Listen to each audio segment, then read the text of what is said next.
Muy bien. Ahora, ok, ya saben, entonces el paciente normalmente tiene clínica respiratoria. Veamos este caso clínico para rescatar puntos claves para este tema. Este es un paciente de 68 años de edad que acude a urgencias con dificultad respiratoria, ¿ok? Viene con disnea. En los últimos 3 días, aparte, tiene sibilancias. Muy bien, tiene sibilancias. Las sibilancias, auscultamos pulmones y tiene sibilancias. Tiene fiebre, ok. Fiebre, muy bien. Tiene tos con expectoración mucopurulenta. Tiene tos productiva. Ese es el motivo de consulta. Por eso te consulta a ti, doctor. Por eso te consulta. Tos productiva. Lleva un año experimentando tos, fatiga inducida por el ejercicio. Anteriormente tuvo 2 episodios de tuberculosis pulmonar. Ah, qué interesante. Como antecedente patológicos de importancia tuvo tuberculosis. ¿Cuáles son las secuelas de la tuberculosis? Las bronquiectasias. Bronquiectasias, fibrosis, ¿ok? Esas son las secuelas de una tuberculosis. 5 años fue tratado en atención primaria, es decir, en los centros de salud. Recibió antituberculoso, después diagnosticaron tuberculosis pulmonar multiresistente, que esto lo vamos a ver en salud pública. Recibió la terapia antituberculosa en base a un esquema para multiresistente TB. Tiene además diabetes mellitus, esto nos hace ver los antituberculosos que interactúan con la insulina, esos antecedentes. El examen físico del paciente está en alerta, tiene una frecuencia respiratoria, signos vitales, siempre, ¿no? En principio. 28, tiene una presión arterial de 140/80, tiene una frecuencia cardíaca con pulso de 100 latidos por minuto y una temperatura de 38,5. Pregunta para ustedes. ¿Cuándo se considera fiebre en temperatura que se toma por vía oral, axilar, rectal y esofágica? ¿Alguien sabe? ¿Qué saben? ¿Cuándo se dice fiebre? Febrícula. Mayor a 38. ¿Qué dice Harrison? ¿Qué dice Harrison? La última revisión que vi, la parte del tema de fiebre, estaba mayor a 38,3 axilar. ¿Ok? Esto pueden verificar en el libro de Harrison. Mayor a 38,3 ya se la considera fiebre. Este paciente tiene 38,5 y ya tiene fiebre. Esto lo pueden revisar. ¿Ok? Entonces, un paciente que viene con tos, ¿no? Que viene con disnea, fiebre, tos, tenemos que revisar pulmones, sistema pulmonar. Principal, auscultar. Y evidentemente se ausculta roncus en este paciente, roncus. Y sibilancias bilaterales, sibilancias. En un paciente con EPOC o asma, las sibilancias son más, no importantes, sino más llamativas en la fase inspiratoria o en la fase expiratoria. ¿En cuál es más llamativa? Respiratoria. Respiratoria.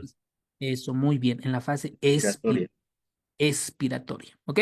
Señor, señora, mete aire, por favor, ¿ok?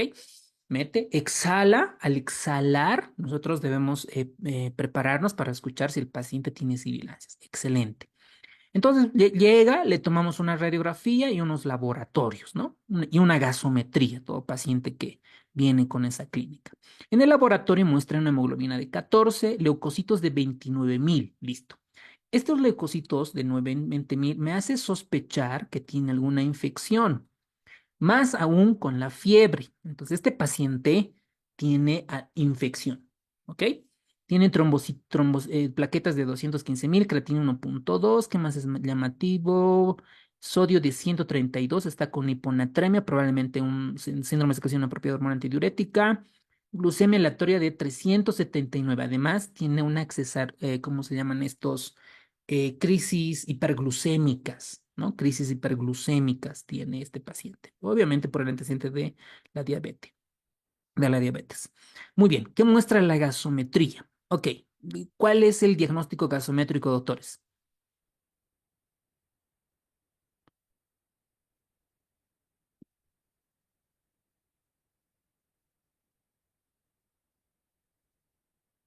Tiene un pH de 7,50, tiene una PO2 Alcalosis, alcalosis respiratoria, ¿no? 4, Alcalosis, ¿no? muy bien. Tiene una PCO2 de 26,6. ¿Y cómo está el Vicar? El Vicar, ¿dónde está? 21,1. Ok. El valor normal de PCO2, ¿están de acuerdo que 40? ¿Ok? A nivel del mar y 30 en la altura y tiene 26. Tanto para La Paz, Cocha y Santa Cruz y otros departamentos está disminuida, ¿ok? 26,6. Y por el pH tiene una alcalosis, ¿no? Por el pH alcalosis. Por el CO2 y el bicarbonato está muy disminuida la PCO2. Por ende tiene alcalosis respiratoria, ¿ok? ¿Qué correlaciona? ¿Cuánto de frecuencia respiratoria tiene? 28. Hiperventila, por ende elimina la CO2. Entonces tiene alcalosis respiratoria. Todos de acuerdo. Le sacan su gradiente alveolar arterial de 71,9. Para los que van a ser urgenciólogos, intensivistas, anestesiólogos, por favor, repasar cómo se saca el gradiente alveolar arterial. Esto nos va a ayudar para ver el tipo de insuficiencia respiratoria. Hay insuficiencias respiratorias con gradientes alveolar arteriales normales y altos. Debería estar en menos de 20. Tiene 71 el gradiente alveolar arterial. Entonces nos dice que la patología es pulmonar, no extrapulmonar. ¿Ok? Y la PaFio2 tiene 337. Para ese DRA, ¿menos de cuánto tiene que estar? 300. Eso, muy bien, doctora. 300. Felicidades. Muy bien, doctores. Menos de 300. Y para que sea un SDRA severo, ¿cuánto tiene que ser? Menos de 100. Menos Eso, 100. menos de 100. Perfecto. Listo. Están capísimos. Muy bien, esa es la gasometría. Veamos la radiografía que nos muestra. Por cuestión de tiempo voy a ir avanzando. A ver, aquí el corazón, relativamente aceptable. Obviamente tendríamos que medir completamente cómo está el índice torácico. Aquí hay un poco ensanchamiento, ¿no? Congestión, ensanchamiento, compromiso de la parte pariliar y evidentemente, ¿no? Se muestra datos de fibrosis, cicatrización. Miren, aquí tienen otra, aquí vamos otra y hay un poco de aumentada la trama vascular. Entonces, y este lado se evidencia más en el lado B. Miren la fibrosis. Incluso aquí puede estar jalando parénquima pulmonar. Miren, esta es una secuela de que el paciente ya tuvo tuberculosis. ¿Ok? Ya tuvo tuberculosis. Ahora, ¿qué pasa? Entonces, como el paciente tuvo antecedente de tuberculosis, ¿qué tipo de tinción pedimos? Tinción de Ciel Nielsen. El Nielsen. Nielsen, ¿no? Dice que para microscopía para el esputo, para bacilos ácidos resistentes fue negativa. Obviamente, en un paciente que ya tenía tuberculosis debo de descartar negativo, perfecto. Y en la tinción Gram mostró bacterias Gram negativas. El GeneXpert, miren esto, el GeneXpert que tiene para resistencia, para Rifan y demás, fue negativo. Entonces, hasta acá para tuberculosis el paciente negativo. ¿Ok? Se reportó el cultivo aeróbico, se mostró un Acinetobacter baumannii, y que era sensible a estos medicamentos. El paciente tiene fiebre, ¿ok? Tiene tos, bla, bla, bla, bla, bla, bla, y la causa de la fiebre puede ser esta Acinetobacter, ¿ok? Entonces, además, le midieron la inmunoglobulina G sérica, que un total más o menos de 242. Después se hace otros diagnósticos, eosinófilos de 5, supongo querían buscar algo resistente por la hipereosinofilia, IgE, ¿ok? La espirometría, miren, ¿cuándo era patrón obstructivo? La FEB1, FBC, ¿menos de cuánto era obstructivo? De 70 a 70. 75. Y el otro es de 0,5. Y Fenao, ¿no? Exacto, ¿ok? Menos de 70%. Ahora veamos acá su relación, eso nos interesa. ¿Cuánto tiene? 67,2. Con esto decimos que el paciente tiene un patrón obstructivo, ¿ok? Patrón obstructivo. Ahí se hace la prueba de broncodilatación, ¿están de acuerdo? Para que un patrón obstructivo sea broncodilatación, para que sea positiva, ¿cuánto tiene que ser el volumen? Esto es pregunta de examen, ¿ok? Tienen que recordarse y háganse un flashcard. Para que el patrón sea reversible, el volumen debe de ser mayor o igual a 200 ml. Los resultados de la espirometría post-broncodilatación, miren, acá la relación, vamos a ver cómo han ganado del FBC 3,97 y la FEB1 de 2,71 litros y la relación fue de 68,2. Al aplicarle salbutamol de la FB1 y FBC de 67,2 subió a 68,2. Por lo tanto, no es reversible. ¿Ok? Entonces, cuando no es reversible, lo más probable es que el paciente tenga una EPOC. ¿Están de acuerdo? A comparación, si fuera reversible, tuviera asma. Esa es la gran diferencia entre estas dos y ustedes lo conocen ampliamente. El paciente llegó al diagnóstico de neumonía, ¿ok? Adquirida en la comunidad, no sé qué tanto, porque la Cinetobacter es una bacteria intrahospitalaria. Yo la consideraría una neumonía a cuidados de salud o intrahospitalaria, dependiendo del antecedente. Y una exacerbación de EPOC eosinofílica, porque han encontrado eosinófilos del 5%. Y además, basándose en la IgE total sérica que está elevada. Entonces, miren este dato. La época eosinofílica tiene varias características clínicas. En este hallazgo fue predecible de una FEB1 es del 94%. ¿Ok? Eso fue el diagnóstico. Para la neumonía, supongo que le dieron ceftazidima o cefoperazona con sulbactano, cipro. Y para la broncodilata y para el EPOC, pues todo el manejo de la parte broncodilatación. ¿Ok? Muy bien, acá dice, en este caso la obstrucción fue irreversible. Totalmente de acuerdo. Irreversible. ¿Ok? Muy bien. Este relaciona con EPOC, también episodios previos de tuberculosis pulmonar, también por la fibrosis. Muy bien. Qué bonito caso para comenzar a analizar y darnos algunos conceptos, ¿ok? Para verlos de qué se trata. Ahora, la EPOC normalmente puede venir con tos crónica y expectoración, ¿no? Tiene tos y tiene moco, tienes moco. Tiene disnea, en etapas iniciales solo es en el esfuerzo y posteriormente la disnea es avanzada. Ahora, la EPOC, como es un patrón obstructivo, el aire no sale todo. Digamos que yo inhalo un volumen corriente de 500 ml, ¿no? Inhalo 500 ml. Al exhalar, solo exhalo 400. Entonces, como es un patrón obstructivo, se queda 100. Y en cada movimiento pasa lo mismo. Otra vez 500, otra vez 400, se queda ya en total 200. Otra vez lo mismo. Inhalo 500, exhalo 400, me quedo 300 ml. Entonces, en esto se denomina el famoso atrapamiento aéreo. Atrapamiento aéreo. Y eso es lo que pasa. Miren, esta radiografía que es casi normal, miren este patrón obstructivo. Ahora sí, a ver, compare. ¿Qué diferencias se encuentran en una radiografía en un paciente que tiene un patrón obstructivo? ¿Qué le ven diferente? Pueden activar su micrófono. Les escucho.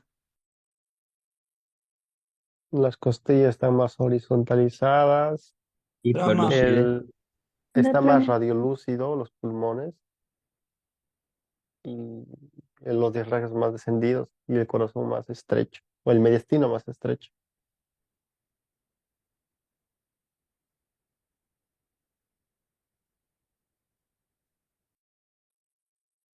No se llega a observar bien, pero también hay aplanamiento del diafragma. El ángulo cortofrénico. En el de la derecha, doctor, yo dijera que es enfisematoso, ¿no? Porque hay aplanamiento del diafragma y además hay atrapamiento aéreo y el corazón está, la trama vascular casi desaparecida, comparado con el izquierdo que debe ser el bronquítico, ¿no? Casi cardiomegalia, ¿no? Ok, entonces, excelente, todos ustedes muy bien. En un paciente que tiene un patrón obstructivo, como retiene aire y atrapamiento aéreo, hay horizontalización de las costillas, como dijo el doctor en principio. Como atrapa aire, hay aplanamiento del diafragma, porque aquí sí se ve un poquito, ¿no? Ahí como convexo, pero aquí ya hay aplanamiento. Y los espacios intercostales están amplios y un poco está alargado, que se llama el tórax en tonel, en semiología lo han debido leer. Entonces, esas son las características de un paciente con atrapamiento aéreo con obstrucción. Entonces, ¿qué es la EPOC? ¿Cuál es la definición? ¿Qué dice Harrison para esto? La EPOC dice que es una obstrucción crónica del flujo de aire determinada por el estudio de la espirometría. Por lo general ocurre cuando hay exposiciones ambientales nocivas y el principal factor de riesgo es el tabaquismo. Nadie puede olvidarse. Pregunta de examen. Y se caracteriza por síntomas respiratorios persistentes, limitación al flujo, y esta es la clave, que no es completamente reversible. Puede haber casos de reversibilidad, pero no completamente. Para eso tenemos que diferenciar del asma, que es así, revierte. Y ahí tenemos que tener claro los puntos de corte. Ahora, dentro de la EPOC, esta es una clasificación bien Harrison, es un copy-paste. Dice tiene un patrón enfisematoso, más esto sobre todo sería un concepto de anatomía patológica, ¿no? Anatomía patológica, enfisema. Bronquítico crónico, esto es un diagnóstico clínico. ¿Qué es la bronquitis crónica? En modo de feedback, Hipersecreción de moco. ¿cuánto tiempo? Pero tratativa por más de Menos 3 de meses. 3 meses. 3 meses. 3 meses. Eso, muy bien, doctores. Y otra que habla de las enfermedades de vías respiratorias pequeñas. Entonces, estas tres, según Harrison, incluye dentro de la época. Bueno, ahora, desde el punto de vista antigua, anatomopatológicamente y clínicamente se clasificó en enfisema y en un paciente con bronquitis crónica. ¿Qué es el enfisema? El enfisema es la destrucción del parénquima. Este concepto ya ingresó al examen. ¿Qué es enfisema? Es la destrucción del parénquima, ¿no? Si nosotros nos dibujamos unos pulmones, vamos a tener destrucción, un patrón del intersticio, ¿ok? Mientras que la bronquitis crónica es un diagnóstico clínico, que tiene una tos productiva mayor a 3 meses en el año, al menos. Eso debe tener. Miren, la definición acá es anatomopatológica y acá es clínica. ¿Cuál es la fisiopatología? Destrucción del tejido y aquí la afectación de las vías respiratorias pequeñas. En ambas puede estar aumentada la relación de ventilación-perfusión. Acá está aumentado el espacio muerto. Espacio muerto. ¿Ok? Estos pacientes pueden tener hipercapnia y con hipoxemia leve. ¿Ok? Mientras que la bronquitis, por eso estos pacientes con enfisema son denominados sopladores rosados. Sopladores rosados. ¿Por qué? Su oxigenación está relativamente aceptable, tiene una hipoxemia leve. Mientras que la bronquitis crónica, estos pacientes son los famosos apotagados azules. ¿Por qué son azules? Porque están cianóticos, cianóticos. Y por ende, tiene una hipoxemia grave. Por eso son cianóticos. Entonces, el paciente acá tiene disnea grave y constante tos leve. Aquí es la disnea intermitente, abundante secreción de esputo. Este es el soplador rosado y este es el paciente abotagado azul. ¿Ok? Entonces, la tienen clara esos dos escenarios clínicos. Bueno, muy bien.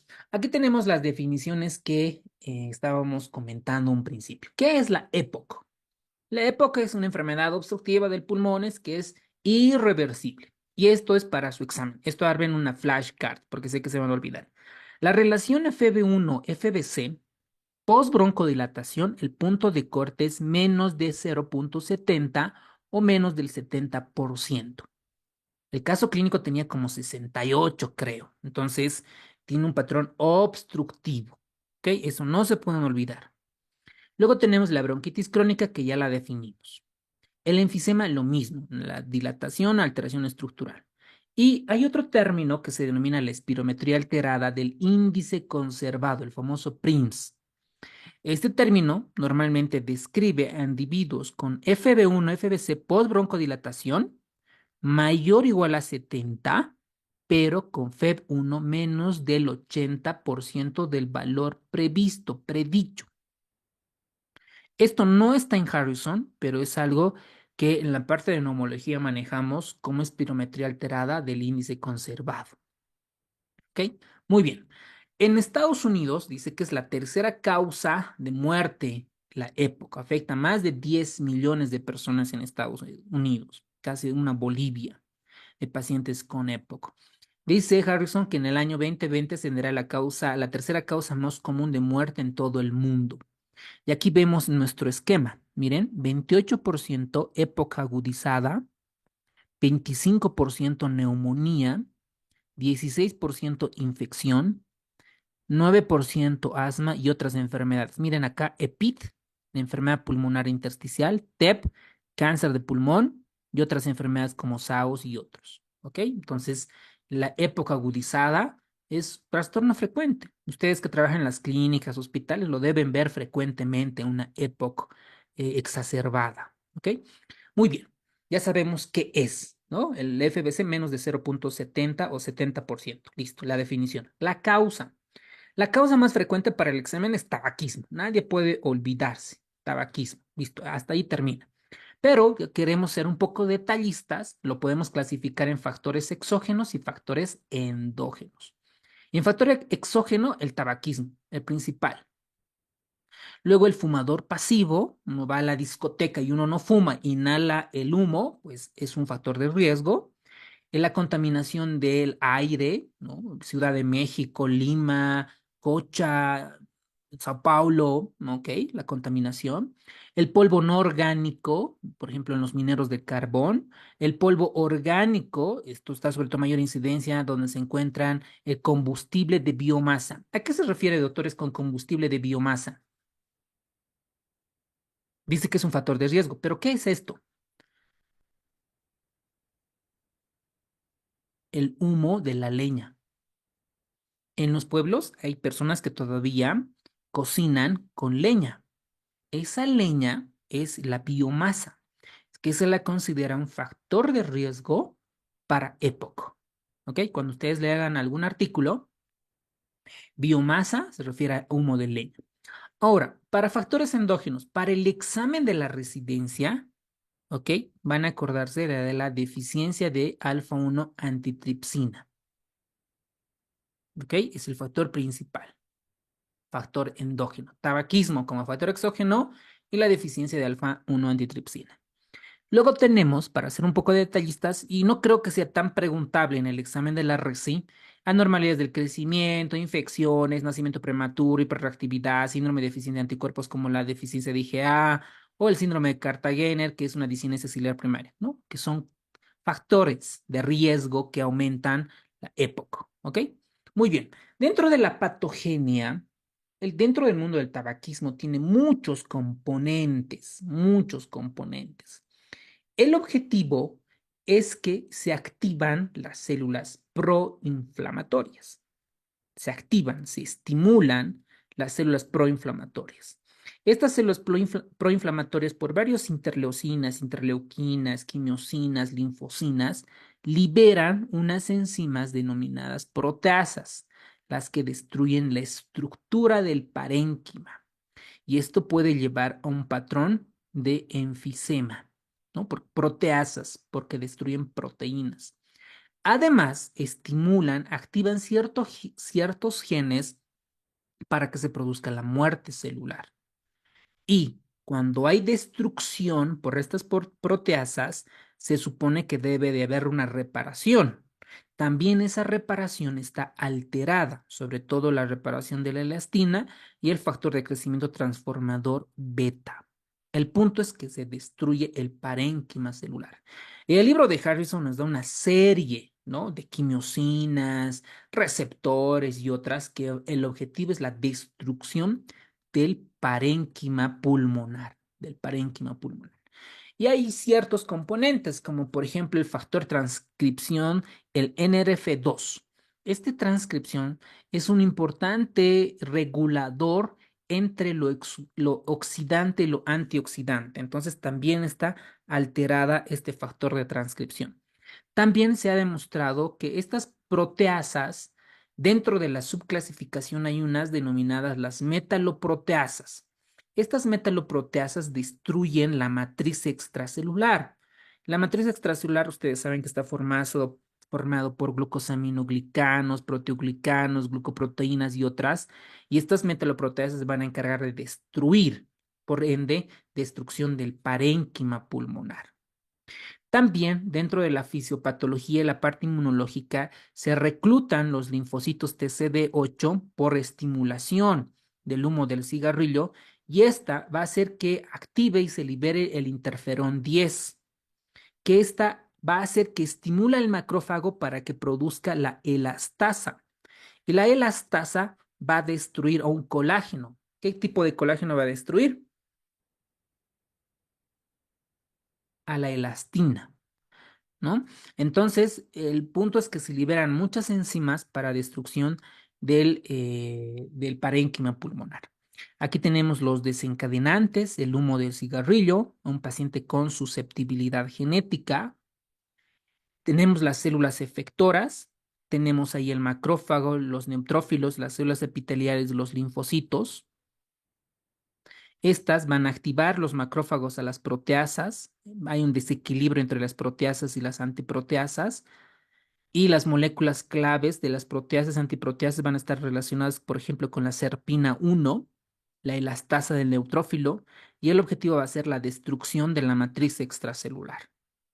Dentro de los neutrófilos también existe un desequilibrio entre la parte oxidante y antioxidante que van a hacer activar varios como el factor nuclear kappa, y esto produce una inflamación crónica. Y esta inflamación crónica al paciente va a hacer que tenga tos productiva. Luego tenemos a la célula efectora de las células epiteliales, que la vía biológica es producir la apoptosis. Para todos, no creo que no sepan, ¿qué es la apoptosis? La muerte Muerte celular. programada de una célula. Muerte programada de una célula. Muerte Entonces, celular. ya, por ejemplo, el 53, bla, bla, bla, bla, bla, que todos conocen. Entonces, estas células epiteliales estimulan la apoptosis a través de moléculas como la ceramida y producen muerte celular. Los linfocitos pasa lo mismo. Trata de activar la reparación pulmonar, pero es una reparación ineficaz. ¿Cómo pueden preguntarnos en el examen? Por ejemplo, ¿qué célula efectora se encarga de la reparación pulmonar? Macrófago, neutrófilo, células epiteliales pulmonares o linfocitos. Ustedes responderán linfocitos. ¿Qué tipo de células efectoras en COP, en EPOC, estimulan la apoptosis o está relacionada con la apoptosis? Ustedes responderán las células epiteliales y así sucesivamente, ¿vale? Entonces, como se desencadena, ¿no? El macrófago comienza a liberar proteasas, ¿no? Vamos a dibujarnos un macrófago.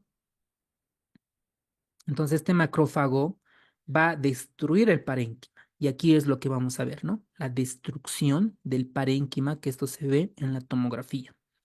Y esto puede llevar a un enfisema. Entonces, cuando un paciente con EPOC fallece, sacamos el pulmón y ¿qué es lo que vamos a ver? Que afecta las vías respiratorias grandes y afecta las vías respiratorias pequeñas, considerada menos de 2 milímetros de diámetro, y todos los alvéolos. Eso es lo que se va a encontrar en un paciente que tuvo EPOC. Y esta EPOC se clasifica gracias a los criterios de Gold. Y aquí tenemos en cuanto a la fisiopatología. Este es el volumen corriente, ¿no? El volumen corriente, ¿no? Entonces decimos al paciente, por favor, comience a inhalar, ¿no? Inhalar. Entonces comienza volumen corriente, inhala. El volumen de reserva inspiratoria. Otra vez, ¿no? Volumen corriente, volumen corriente, volumen de reserva inspiratoria. Ahora exhale todo. Comienza a exhalar todo, ¿no es cierto? Y ahí tenemos los volúmenes corrientes. Y gracias a estos volúmenes corrientes, volumen inspiratorio, expiratorio, se generan las famosas capacidades, que esto lo vamos a ver en la espirometría. Entonces acá vamos a tener un paciente con normal y un paciente con patrón obstructivo. Bueno, esta que vimos es una espirometría simple. Espirometría simple. Simple. Y esta es la espirometría forzada. Espirometría forzada. Ok, una de estas tenemos la curva de flujo-volumen. Flujo-volumen. Ok, flujo-volumen. Volumen. Entonces al paciente le digo, es forzada, porque yo le digo al paciente, mete aire, ¿no? Y exhala lo más rápido que puedas, en el primer segundo. Comienzo. ¿Ok? Entonces, inhalo el flujo, por ejemplo, miren, hasta acá está 8 litros, ¿no? Digamos 9 litros, 9 litros, segundo. Y en el acá vamos a tener el volumen. ¿Ok? Acá vamos a tener 1 litro, 2 litros, 3 litros, 4, 5, 6. Y en la espirometría forzada, aquí vamos a tener el famoso PEF, que es el pico del flujo expiratorio. ¿Ok? Pico. Esto es un paciente normal. ¿Ok? Normal. En un paciente con patrón obstructivo, miren, la PEF ya no está en 8 o 9 litros. En un paciente con obstrucción, en este caso, por ejemplo, está 6 litros. Entonces acá yo digo que tiene el paciente obstrucción, ¿no? Por esta curva de flujo-volumen. Otra es el volumen-tiempo. Volumen-tiempo. Entonces el paciente lo mismo. Mete aire, señora, señor. Ok. Exhale lo más rápido que puede y lo más fuerte. ¿Me dejo entender? ¿No? Sale el aire. Y en el primer segundo, aquí tenemos 1 segundo, 2, 3, 4, bla, bla, bla, bla. En este primer segundo evaluamos el volumen del flujo expiratorio, el FEB1, el FEB1. ¿Ok? Por ejemplo, en este paciente, el FEB1, el volumen es de 3.5, ¿no? 3.5 litros, el FEB1. En este paciente, por ejemplo, que tiene 2 FEB1, ya disminuye, ¿no? Y al final, ¿no? El paciente le decimos, inhale, exhale. Exhale lo más que pueda. Esto es la capacidad vital forzada. ¿Cuánto tiene? ¿Ok? Y la relación entre FEB1 y FBC, esto nos va a decir si tiene un patrón normal, restrictivo u obstructivo. Y aquí tenemos el ejemplo. Por ejemplo, a ver, vamos a hacer un ejemplo, creo que no sé si bien asma o algo así. A ver, vamos a ver con este caso. Veamos primero de este caso. 3.5 tiene de FEB1. 3.5, FEB1. De FBC, miren, de FBC, a ver, vamos, este paciente tiene, a ver, acá está, ¿no? El FBC. Vamos a imaginar que tiene 4.2. Entonces, hacemos 4.2. ¿Cuánto le sale esto? Ven, ¿dónde está la calculadora? 3.5. 3.5 dividido entre 4.2. ¿Cuánto le salió? 0.83. Exacto, 0.83. ¿Es obstructivo? Normal. Normal. Exacto, normal. Normal. Veamos, ok, veamos este caso. Tiene un FEB1. A ver, ¿cuánto creen que tiene aquí esta más o menos? ¿Cuánto tiene de FEB1?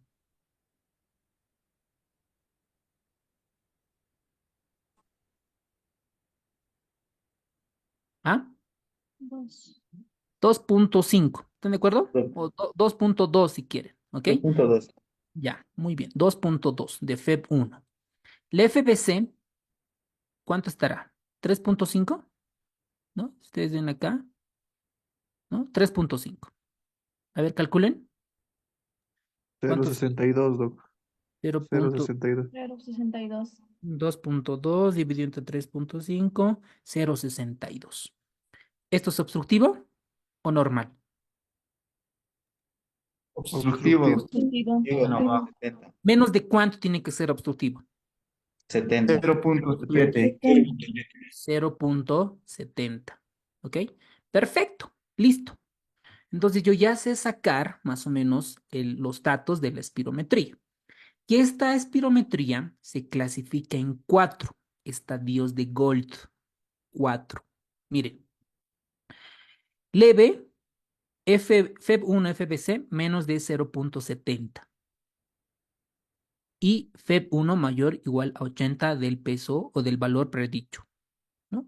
0.70. El moderado tiene una FEB1, toditos de menos 0.7, pero miren, el FEB1 está en mayor o igual al 50%, pero menos del 80% del valor predicho. Es decir, si nosotros vemos este ejemplo, están tomando estos datos del valor predicho. Alguien dirá, ¿qué significa el valor predicho? Para cada persona, peso, talla sobre todo, y la ciudad tienen sus valores predichos. No es lo mismo que un paciente de los Estados Unidos y un paciente de Bolivia. ¿no? Incluso entre nosotros hay muchas diferencias. Entonces se manejan valores predichos para cada uno de estos. La grave es cuando un paciente tiene patrón obstructivo menos de 0,7, pero un FEP1 mayor o igual a 30, pero menos del 50 del valor predicho. Y muy grave, menos del 30% de lo predicho. Esto tiene que estar en su resumen. ¿Por qué? ¿Para qué sirve esto? Para cada estadio, el tratamiento es diferente para cada estadio. Para eso significa clasificar.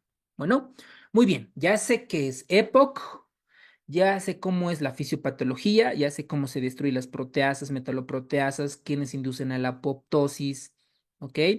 Ya sé cómo en la espirometría se saca la relación FEP1-FBC y veamos qué muestra la anatomía patológica. Ahora, en anatomía patológica vamos a ver en vías respiratorias pequeñas, grandes y parénquima pulmonar. 3 escenarios. ¿Ok? Anoten un resumen. En vías respiratorias grandes, lo que vamos a ver es agrandamiento de las glándulas productoras de moco. ¿Qué se llaman estas células? Caliciformes, ¿no? Informes. Eso, muy bien. Estas células crecen, se hiperplasian, ¿no? Si nosotros vemos una anatomía patológica dentro de estas, hay abundantes células caliciformes, ¿no? Muchas. Y estas células caliciformes van a sintetizar la mucina. Y esta mucina con el protóxido de hidrógeno van a comenzar a generar moco. Por eso el paciente tiene moco. Hay hiperplasia de las células caliciformes y ocasiona moco y la tos. El moco es el que irrita, se irrita y el paciente obviamente va a tener tos productiva. Entonces ahí va el término de bronquitis crónica. ¿Por qué tiene? Porque las vías respiratorias grandes están afectadas porque hay una hiperplasia de las células caliciformes. ¿Ok? Muy bien. Ahora, si nosotros vemos las vías respiratorias pequeñas, vamos a encontrar metaplasia de las células caliciformes, ¿ok? Y estas van a reemplazar a las células claras y van a encontrar disminución del surfactante. Disminución y vamos a encontrar disminución del lumen de estas vías respiratorias pequeñas, porque existe un estrechamiento, fibrosis de estas zonas en este tipo de pacientes. ¿Y qué es lo que vamos a ver en el parénquima? Vamos a ver destrucción de bronquiolos respiratorios y conductos alveolares y alveolos que pueden estar perforadas y pueden generar patrones de enfisema. Veamos estos 3 tipos que nos muestra el libro de Harrison. El primero es un enfisema centrolobular. Miren, aquí tienen varios patrones de enfisema. Miren, se ve más negrito. Patrón de enfisema centrolobular. Y nos dicen que este es un paciente de 68 años con antecedente de tabaquismo, con índice tabáquico de 70 y tiene un volumen expiratorio forzado, un BEF1, del 81% en espirometría. ¿Ok? El siguiente es un enfisema panlobular. ¿Por qué? Porque miren, incluso está afectado los lóbulos inferiores. Miren, toda la destrucción del parénquima que se ve en forma de enfisema. Este paciente, como tiene un enfisema panlobular, a ver, vamos a ver acá, vamos a anotar. Este es un enfisema centrolobular. Centrolobular. ¿En quiénes se da? En pacientes con tabaquismo. Tabaquismo. Este patrón enfisematoso lado B es un enfisema panlobular. Panlobular. ¿En quiénes se dan? Principalmente en pacientes con deficiencia de alfa-1 antitripsina. Panlobular en pacientes con deficiencia de alfa-1 antitripsina. Centrolobular en pacientes con tabaquismo. Ahora, miren esta tomografía. Tenemos un enfisema paraseptal. Miren toda esta imagen. Paraseptal. Y esta es un paciente igual que se da en pacientes con tabaquismo. Y antes me faltaba poner que esto es un enfisema paraseptal. En resumen, ¿en quiénes se da o el tabaquismo? ¿Qué tipo de enfisema produce? Centrolobular y paraseptal, el tabaquismo. La deficiencia de alfa-1-antitrimipsina, ¿qué tipo de enfisema produce? Panlobular, todo, panlobular, porque incluso afecta la parte inferior y posterior. ¿Ok? Espero que haya quedado claro. Ahora, estos pacientes, como hay una obstrucción del flujo de aire, esto se mide con la espirometría, con la FEB1 y FBC, que ya lo vimos. Este atrapamiento de aire lo que genera es hiperinsuflación hiperdinámica. Esta hiperinsuflación dinámica hace que el paciente tenga atrapamiento aéreo y por ende va a estar aumentada la relación del volumen residual y la capacidad la capacidad pulmonar total. ¿A qué se refiere con aumento del volumen residual? Con la imagen que vimos acá. ¿Dónde está? Acá. Este paciente, por ejemplo, ¿no? Es una espirometría paciente que no tiene obstrucción. En un paciente que tiene obstrucción es diferente. Este es el volumen corriente. A ver, ¿dónde está? ¿Por qué no me deja anotar?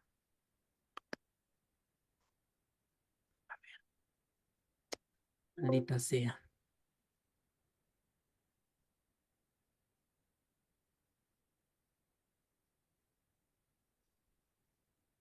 Ok. Entonces, el volumen corriente, ¿no? Volumen corriente y otra vez, ¿no? Entonces, un paciente que tiene atrapamiento aéreo, el volumen corriente inhala y no exhala del todo. Inhala, no exhala del todo. Inhala, no exhala del todo. Entonces, acá tenemos una cantidad de volumen que se queda, que es el volumen residual. ¿No es cierto? Porque cuando yo inhalo, exhalo, se queda una cantidad de aire dentro de los pulmones. Eso es el volumen residual. Pero en los pacientes con obstrucción, este volumen residual, que era pequeño, 100, 200 hasta 300 ml, aumenta. Va aumentando tu volumen residual. Y esto, obviamente, este aumento de volumen residual va a aumentar tu capacidad por todas las fórmulas que ya lo vimos. Entonces, a eso se refiere este concepto, que la hiperinsuflación va a hacer que el volumen residual aumente y la proporción aumente entre el volumen residual y la capacidad pulmonar total. ¿Ok?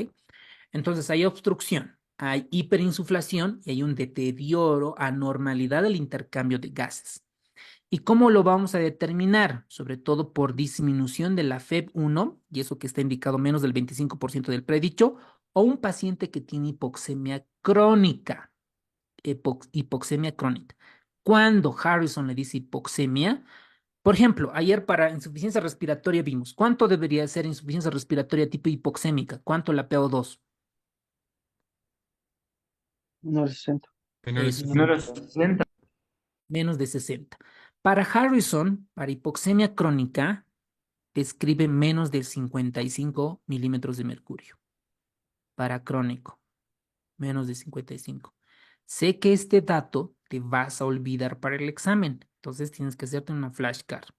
¿Ok? Hipoxemia crónica, menos de 55. Muy bien. Factores de riesgo ya lo vimos, ¿ok? Está el tabaquismo. Dentro del tabaquismo, no es lo mismo un paciente que fuma 2 cigarrillos al día, un paciente que fuma 2 paquetes. Para determinar qué tanto fuma está el índice tabáquico.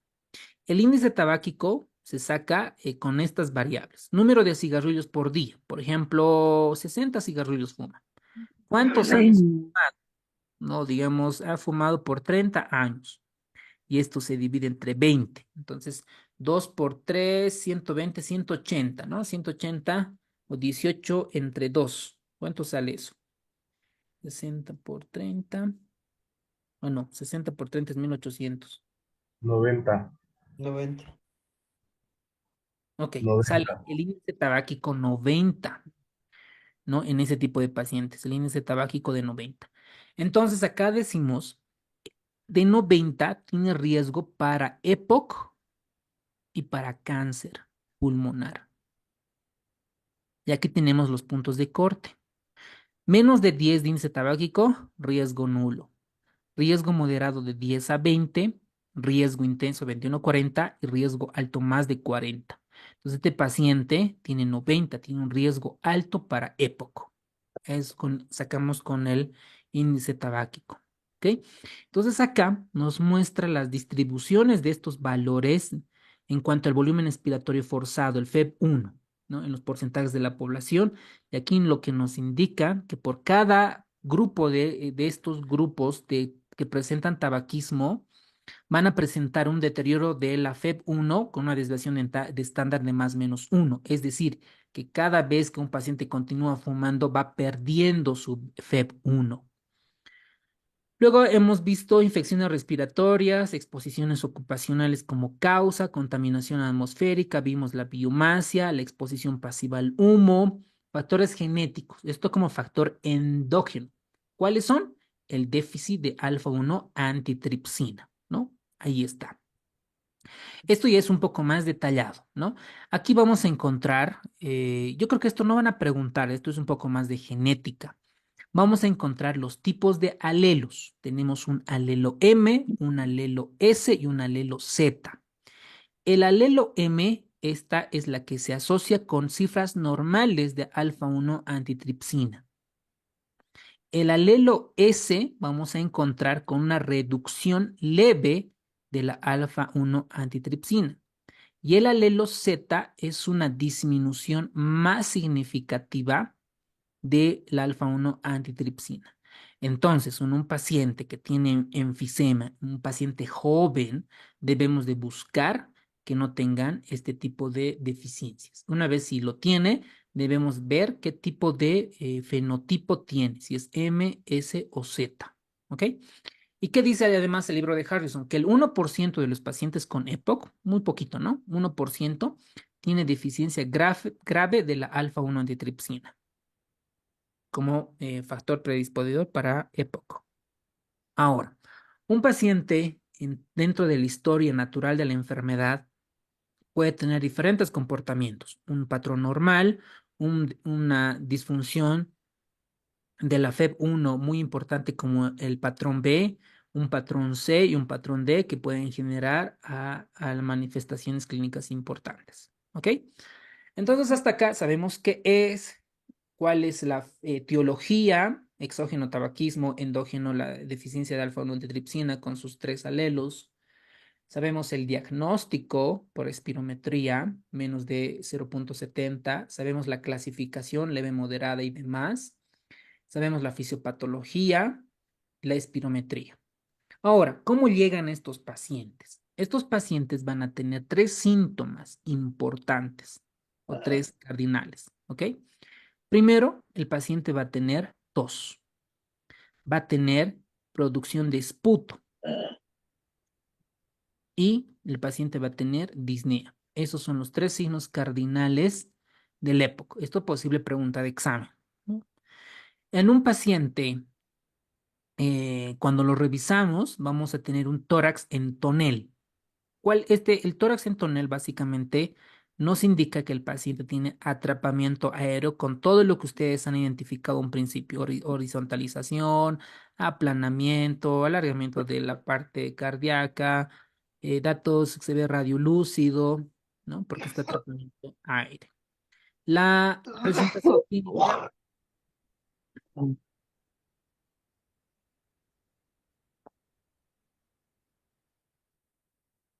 La presentación clínica depende, ¿no? Con la espirometría. La espirometría es el gol estándar para el diagnóstico de un paciente que tiene un patrón obstructivo. Esta es la curva de flujo-volumen. Miren, flujo-volumen. Y esta tiene un PEF, ¿no? Ahí va al 75%, al 50% y al 25%. Un paciente con patrón obstructivo está disminuida el pico de flujo expiratorio. En un paciente con patrón restrictivo, incluso está más disminuida el pico de flujo expiratorio. Y esto es en cuanto a la manifestación clínica, el soplador rosado y el abotagado azul. El soplador rosado tiene un patrón enfisematoso. Es no cianótico, caquéctico, miren, está caquéctico, es flaco, ¿no? No está tan cianótico, está rosado, En la auscultación puede tener hiperinsuflación, se puede auscultar. Y estos pacientes normalmente pueden tener buena cantidad de oxígeno y con una ligera hipercapnia, ¿no? Mientras que el paciente cianótico, el abotagado azul, el paciente tiene mucha tos, ¿no? Tiene mucha tos productiva, que esto es bronquítico crónico. Incluso puede estar obeso, como ustedes ven en la imagen, puede estar obeso, puede tener edema, esto por el cor pulmonale, por insuficiencia ventricular derecha, y estos pacientes están necesariamente hipoxémicos y pueden tener retención de la CO2, ¿no? Pueden tener hipercapnia. Y el tratamiento, y con esto terminamos. Dentro del tratamiento depende a qué grupo de GOLD pertenece mi paciente, a qué tipo de GOLD. Todos los pacientes van a recibir broncodilatadores, ¿ok? Beta 2 agonistas. Estos beta 2 agonistas pueden ser de acción larga o pueden ser de acción corta. De acción larga están los famosos LABAs. Beta agonistas de acción larga, LABAs. Y la acción cortas, ¿qué son? Saba. Salbutamol. SABAs. Muy bien. Beta agonistas de acción corta. ¿Ese por qué es? ¿Qué es en inglés? Short. Short. Short. Corto. Eso, muy bien. ¿Ok? Entonces, lavas y lavas. Luego tenemos los antimuscarínicos. Antimuscarínicos. Vamos a tener de acción larga y de acción corta. ¿Cuáles son de acción larga? Bromuro diplatropio. No, lamas. Eso, Lama. lamas. Muy bien, lamas. Acá sería a ver, un cachito. Antimuscarínicos de acción larga, ¿no? Antimuscarínicos de acción larga, lamas. ¿Y cómo sería cortas? Sama. Sama. Eso, muy bien, doctores. Sama. Antimuscarínicos de acción corta, ¿ok? Action short, ¿ok? Muy bien. Los ejemplos creo que ya los conocen, que ya lo hemos visto por inteligencia artificial, ¿vale? Muy bien, veamos. Al grupo A, ¿qué les vamos a dar? Broncodilatador de acción prolongada, es decir, un LABA, ¿ok? LABA, les vamos a dar. Grupo A. Cuidado en como casos clínicos. ¿Qué tenemos en nuestro medio? ¿Salmeterol o formeterol? ¿Se acuerdan aquí la clasificación de SAM-GPT, verdad? Donde está, bla, bla, bla, descartar. Esta clasificación. Ay, ¿dónde estaba? No me acuerdo. Creo que era en Farmaco. ¿Dónde era? ¿Dónde me has preguntado? Farmacología, doctor de Goodman. Ah, sí, sí, aquí está. Aquí vamos a ver. Clasificación para que todos. Clasificación de los broncodilatadores. Broncodilatadores. Ay, muy bien. Vamos a GPT. Vamos.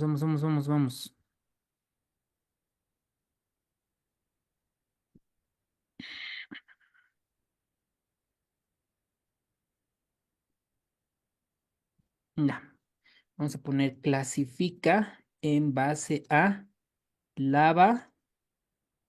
eh, ¿Cuál era el otro? Lama, Saba, Sama. ¿Cuál me falta acá? Saba. Saba. Short. Saba. Eso. A ver, vamos a ver si el libro de el libro de Harrison nos da. Excelente. Muy bien. Muy bien. LABA, beta 2 agonista de acción prolongada. Salmeterol, formoterol, arformoterol. Estos se dan cada 12 horas. Anótense si quieren, ya para cuando un paciente vea, cada 12 horas.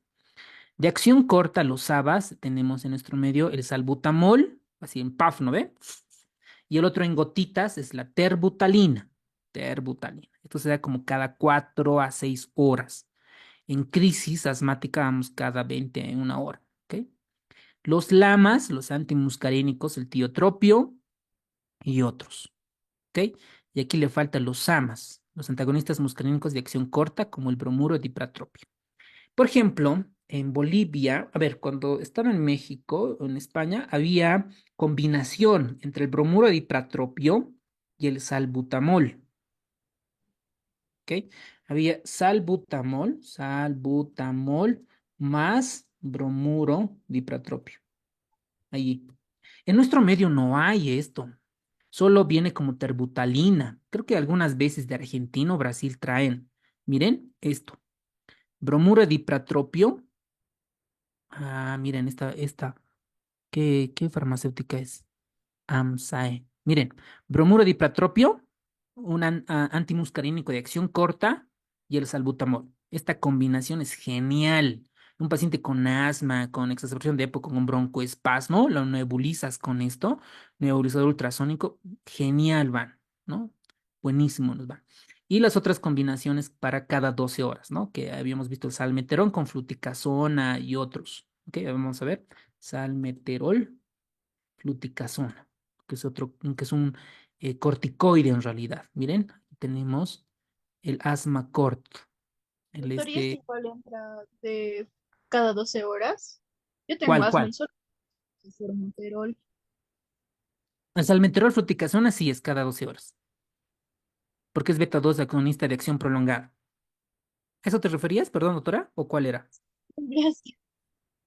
Hola. Sí, doctor, gracias. Ok. Sí, es cada 12 horas, ¿ok? Si cuando hay exacerbación, pues ahí está el salbutamol, ¿no ven? La terbutalina, etcétera. Pero en asma, el corticoide inhalado es el mejor medicamento. Es el medicamento de rescate, el corticoide. De nada sirve que tomen salbutamol, nada que ver, ¿no? Es el corticoide. Acá la fluticasona. La fluticasona es la clave para controlar la enfermedad. ¿Ok? Muy bien, ¿qué más estamos allí? Muy bien, esto, ¿no? Pacientes del grupo A, salmeterol, es decir, beta 2 de acción larga, un LABA. O, dice, miren, o antagonista muscarínico de acción prolongada, un LAMA. ¿Como cuál? El bromuro de tiotropio. Cuidado que se confunda con el otro. Bromuro de tiotropio. O considere medicamentos de rescate para pacientes con disnea muy ocasional, ¿no? Muy ocasional. Solamente, digamos, un SABA cada vez que lo requiera. En pacientes del grupo B, dice que tenemos que combinar lamas principalmente, ¿ok? Y es una terapia combinada, antimuscarínicos y beta 2 agonistas. El grupo E, aparte de la terapia combinada, se le debe pedir eosinófilos. Y si los eosinófilos están mayor o igual a 300 células por microlitro, se considera 3 medicamentos: lamas, lavas y corticoide inhalado. ¿Ok? Por ejemplo, fluticasona con umeclidinio y bilanterol. ¿Ok? Muy bien. Entonces, eso para pacientes. Medicamentos de rescate, esto es en exacerbación, ¿no? En la parte de urgencias, ahí usamos. Y básicamente es de los ABAs, ¿no? El albuterol o muscarínicos, los SAMAS. Y esto es la combinación que les he mostrado, ¿no? SABAS con SAMAS es excelente. Ambos les damos. ¿Ok? Entonces espero que con esto haya quedado claro de manera resumida. Acá tenemos el tratamiento en cuanto a pacientes con EPOC. ¿Cuál es el objetivo del tratamiento en EPOC? Proporcionar el alivio de los síntomas en pacientes, disminuir el riesgo futuro, evitar que progrese la enfermedad, evitar las exacerbaciones por EPOC y disminuir la mortalidad. Eso es el objetivo del tratamiento. Y acá tenemos los grupos. ¿Se acuerdan estos grupos, doctores? Grupo A, grupo B, grupo E, ¿se acuerdan? Entonces es para estos, ¿no? Para estos grupos. En base a esto se toma esos grupos. ¿De qué depende? De la exacerbación y de los síntomas. Por ejemplo, esta MMRC y este CAT es un score para valorar la disnea. Esto aquí debería de poner en mi presentación. Nada más para que tengan en cuenta. Creo que Harrison no lo tiene, ¿no? El MMRC. Vamos a poner acá. MMRC escala. Esta es la, ¿qué tanto de disnea tiene? Por ejemplo, nosotros vemos, ¿no? ¿Cómo está? ¿Le falta aire? Sí, ¿no? Claro, le falta, pero ¿qué tanto? Leve, moderado, grave, severo. Incluso para falla cardíaca se maneja otro tipo de disnea, ¿no? Es fatiga, etcétera. Para EPOC es el MMRC. Es otra escala, que es esta. Miren, grado 0, tan solo me falta el aire al realizar un ejercicio intenso. Grado 0 de MMRC. Grado 1, me falta el aire al andar deprisa en llano o al andar subiendo una pendiente poco pronunciada. MMRC 1. Otro paciente me dice, doctor, no puedo mantener el paso en otras personas de la misma edad en llano, tengo que detenerme para respirar. Listo, es un grado 2. Grado 3, me detengo al respirar después de andar unos 100 metros o andar pocos minutos. Disnea, MMRC, grado 3. Y grado 4, tengo demasiada dificultad respiratoria para salir de casa. Entonces, yo le pregunto esto al paciente y le digo, ¿qué grado de MMRC tiene? ¿No es cierto? Listo. Me dice, doctor, es que realmente no puedo caminar y me cuesta, ¿no? Camino 100 metros, listo. Entonces yo lo voy a catalogar como un MMRC más de 2. ¿Ok? ¿Y cómo ha sido la última exacerbación? Sí, doctor, la verdad es que de este último año me he internado 3 veces en el hospital por exacerbación de EPOC. Listo. Mayor a 2 o mayor o igual a 1 con la admisión al hospital, ya se la considera un grado D. Entonces, este paciente tiene un grado D de EPOC. Entonces, en base a esto, vamos a tratar al paciente. Y lo más probable es que este paciente reciba triple, ¿no? Antimuscarínicos, beta 2 agonistas de acción prolongada y corticoide inhalado. 3 cosas. ¿Ok? Recibe estos 3. Entonces, en base a esto, le damos el tratamiento que corresponde, ¿no? Bien bonito la clasificación y el tratamiento. Muy bien. Ahora, la farmacoterapia. Muchos de los pacientes van a tener tabaquismo. Para el examen, ¿qué tienen que recordar? Principalmente el bupropión y la vareniclina. Vareniclina, ¿ok? Estos 2 medicamentos para cese del tabaquismo. Básicamente, esto es un agonista y antagonista de los receptores nicotínicos. Broncodilatadores ya lo hemos visto, antimuscarínicos ya lo hemos visto. Beta 2 agonista lo hemos visto por demás. Las combinaciones que ya hemos visto, ¿no? SABAs, broncodilatadores de acción corta con antimuscarínicos de acción corta. Corticoides inhalados, este es el principal papel de los corticoides para reducir las exacerbaciones, pero esto se maneja en base al cuadro que ya comentamos previamente. Los glucocorticoides orales, esto se da en casos severos que no responden a ese triple manejo, ¿no? El uso crónico de corticoides orales para el tratamiento de EPOC no se recomienda debido a una proporción desfavorable entre beneficio y riesgo, pero se demostró que en pacientes que se procedió a la disminución lenta y progresiva de prednisona de 10 miligramos día, ¿no? Dosis muy bajita.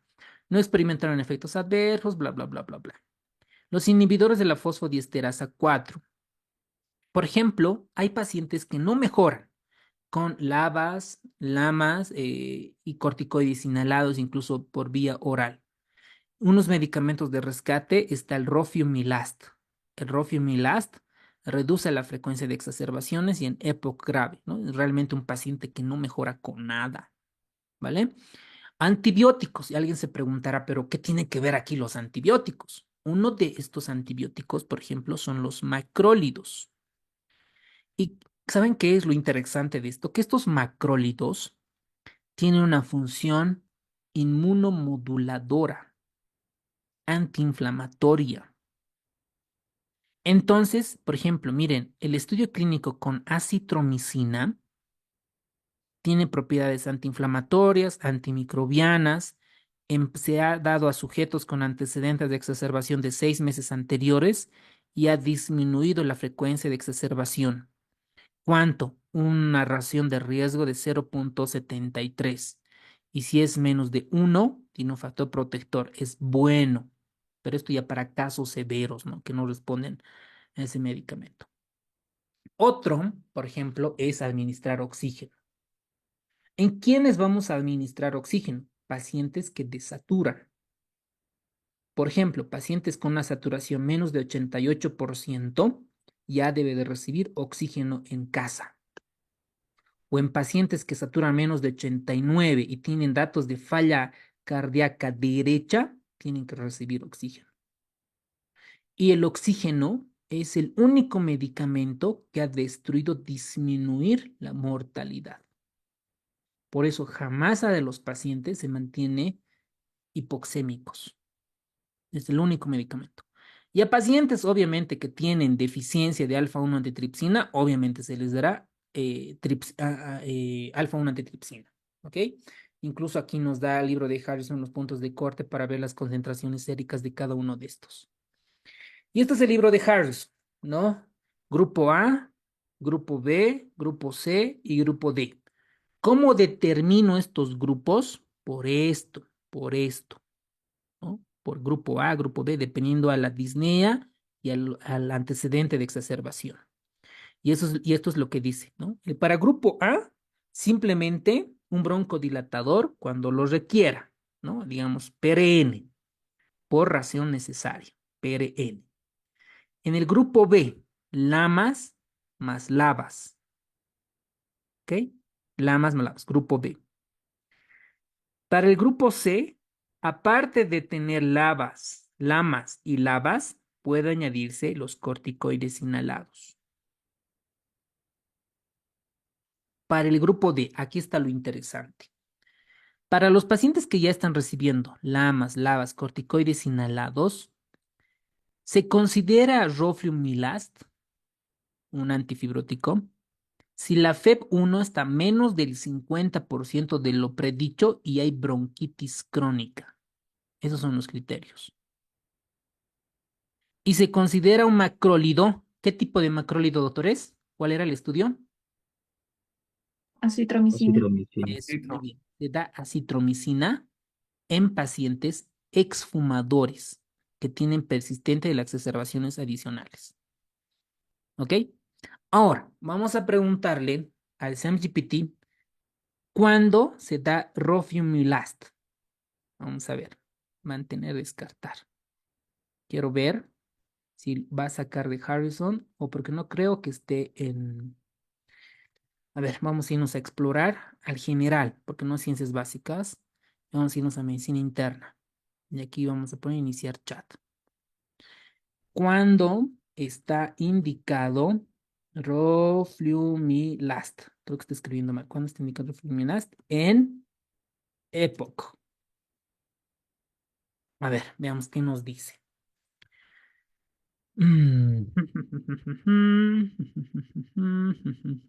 A ver, 20 edición. El roflumilast es un fármaco perteneciente a un inhibidor de la fosfodiesterasa 4. Está indicado en tratamiento de fluorura crónica en ciertos casos específicos. En pacientes con EPOC y antecedentes de exacerbaciones frecuentes. Muy bien, a pesar, ahí está el punto clave, del tratamiento broncodilatador óptimo con broncodilatadores de acción prolongada. Excelente. El roflumilast puede ser considerado una opción terapéutica adicional. Este fármaco puede reducir la frecuencia de exacerbaciones en este grupo de pacientes. No está indicado como tratamiento de primera línea. Excelente. Eso es lo que dice Harrison. Ahora, vamos a ver qué es lo que dice UpToDate. Roflumilast en COPT. En EPOC, ¿no? Beta-2 agonistas. Aquí dice manejo de la enfermedad del EPOC refractario. Muy bien. Vámonos al resumen.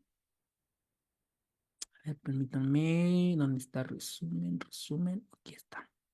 Muy bien. Primeros ensayos, no surgen evoluciones, apoyo físico, pacientes con exacerbaciones frecuentes. Ahí está. Miren, doctores, acitromicina. Miren, la acitromicina crónica generalmente se administra una dosis de 250 miligramos o 500 miligramos 3 veces por semana. Puede ser menos eficaz en fumadores actuales y debe evitarse en pacientes con intervalos QT prolongado, claro, por el macrólido. Ahí está en pacientes con enfermedad recurrente. Acitromicina el rofiumilasta. El rofiumilast se debe dar 500 microgramos una vez al día. Debe evitarse en pacientes con insuficiencia hepática en Child-Pugh B o C o antecedentes de depresión moderada y grave. Muy bien, excelente, ¿no? Pacientes con exacerbación grave, acitromicina, rofiumilast. A ver qué más considera acá. Aquí habla algo en bronquitis crónica con eosinofilia periférica. Esto de Harrison no está.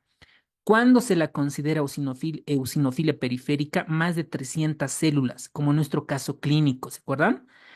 Sugerimos un ensayo, dice, un ensayo, una prueba, ¿no? Porque no tiene buen nivel de evidencia. Miren, 12 es el grado de evidencia. El dopilumab. El dupilumab creo que es un va contra los eosinófilos, pero específicamente es un antagonista del receptor interleucina 4. Esto dentro de la fisiopatología de asma, ¿no? De asma. Miren, está indicado para asma con eosinofilia grave, dependiente de glucocorticoide oral, asma con dermatitis atópica, dermatitis atópica moderada grave, y aquí a nosotros lo que estamos viendo, ¿no? Un EPOC refractario. Excelente. Pueden revisar igual si quieren Dynamed, BMJ Best Practice y otras plataformas de medicina basada en la evidencia o el SAMGPT, ¿no? Que lo tienen ustedes acceso. Muy bien, muy bien, muy bien, muy bien. ¿Qué más? ¿Qué más nos falta acá? Muy bien. Ahora las terapias no farmacológicas, la rehabilitación, intervención quirúrgica y el trasplante pulmonar. Exacerbación de EPOC. Esto no entra al examen, pero es fácil, ¿no? Es un paciente que tiene EPOC y de repente aumenta la producción de tos, la clínica, y pues tiene una exacerbación. Los urgenciólogos, esto lo van a ver frecuentemente, ¿no? El neumólogo, el internista probablemente en la parte crónica, pero sí en urgencia se ve esto. La gran diferencia con el asma es que la exacerbación de EPOC es por causa, la mayoría infecciosa, causantes, bacterias y virus, ¿no? Por ejemplo, ahorita estamos entrando, hace mucho frío, ¿verdad? Ya este frío, y pues hay muchos pacientes con exacerbación de EPOC, asma, infartos, y se nota, ¿no? Entonces aquí las causas son bacterias y en algunos casos de rinovirus. Por eso un paciente, ahorita te llega un paciente resfriado y de repente tienes un paciente mayorcito y puede ser una exacerbación de EPOC, le pides COVID, le pides influenza, un panel viral, ¿no? Le pides un panel viral para ver qué tiene. O los paneles respiratorios que también te pueden detectar bacterias. Entonces, en este paciente que viene con clínica, le haces una gasometría, una radiografía, laboratorio, cultivo antibiograma de esputo y lo que necesites en base a lo que le estás revisando al paciente. ¿Qué le das? Primero, signos vitales, le tomas. Si está saturando menos de 90, le das oxígeno, ¿no? Puntas, máscara facial, lo que ya vimos. Y si no mejora, una BNI, ¿no? Ventilación mecánica no invasiva, un CPAP, BiPAP. Listo, ya le das el oxígeno para que mejore la saturación y la auscultas y de repente hay broncosibilancia, roncos, le das broncodilatadores. ¿Qué tipo de broncodilatadores le vas a dar? ¿De acción larga o de acción prolongada? Acción corta. De acción corta, ¿no? De acción corta. Le damos albuterol, salbutamol o terbutalina, mejor terbutalina nebulizada, terbutalina, viene en frasquitos, 20 gotas en 5 cc de suero fisiológico, les voy a mostrar. A ver, eso es lo que tenemos en nuestro medio. Tú le mandas a comprar a la farmacia terbutalina en frasquitos, bien. A ver, no sé de qué. Esto, miren. Terbutalina, no, que está como jarabe. En nuestro medio es un frasco con plástico, ampolla, terbutalina. Esta es. Esta tenemos en nuestro medio, doctores. El Terburop. Esta, 10 ml. ¿Ok? Esta tenemos. Entonces, esta lo mezclas, 20 gotitas en 5 cc de solución fisiológica nebulizado, ¿no? El paciente se compra el nebulizador en cualquier farmacia, etcétera, y le das, ¿no? Se va nebulizando y le das antibióticos. ¿Qué tipo de antibióticos le vamos a dar? Depende del paciente con cuál fue colonizado. Si no sabes, pues le damos una ceftriaxona o una amoxicilina con ácido clavulámico por vía oral más un macrólido, ¿no? Podemos darle en este caso acitromicina o claritromicina, ¿no? Acitromicina 500 cada día, claritromicina 500 cada 12. Listo. Amoxi, acitro Tu broncodilatador, tu terbutalina, si viene combinado con bromuro de diplatropio, excelente, mucho mejor. Y vas tomando la gasometría, radiografía, etcétera, ¿no? Lo internas, ¿no? Un paciente con exceso de presión, lo internas para que reciba oxígeno o ventilación mecánica no invasiva, ¿ok? Y aquí tenemos la disnea, ¿no? Cómo se va abordando las exacerbaciones. En la exacerbación son antagonistas, perdón, agonistas beta 2 de acción corta y junto con los antimuscarínicos de acción corta, ¿ok? Ahora, hay casos, por ejemplo, que no mejora el broncoespasmo, ¿ok? No mejora, ahí podemos utilizar corticoides, que ya vamos a ver. Bueno, eso es con relación a la exacerbación de EPOC. A ver, vamos a ver un poquito qué más dice el libro, el Up to Date. ¿Dónde está? ¿Dónde está? ¿Dónde está? Con esto hemos terminado la clase.